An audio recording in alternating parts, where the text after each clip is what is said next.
দিব্যা সেনের মাথায় পিস্তল ঠেকিয়ে সমস্ত অপকর্মের জবানবন্দি নিল জগদ্ধাত্রী।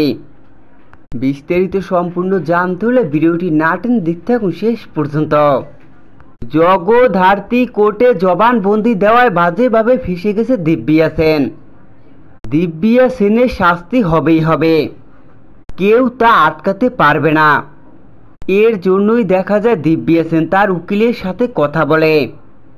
যে কোনো বিষয় কোর্টে নিজেকে বাঁচানোর জন্য মরিয়া হয়ে রয়েছে দিব্যা সেন। এর জন্য দিব্যা সেন ও তার উকিল পরিকল্পনা সাজায়, কিন্তু সেখানে উপস্থিত হয় জগদ্ধাত্রী। স্বয়ং জগদ্ধাত্রী উপস্থিত হয়ে দিব্যা সেনের অবস্থা নাজেহাল করে দেয়। দেখা যায় জগদ্ধাত্রী আবারও জ্যাক সান্যাল রূপে দিব্যা সেনের সামনে পিস্তল নিয়ে হাজির হয় জগদ্ধাত্রী। জগদ্ধাত্রী পিস্তল হাতে নিয়ে দিব্যা সেনের দিকে তাক করে দিব্যা সেনের মুখ থেকে সমস্ত সত্যিটা গড়গড় করে বের করে ফেলে।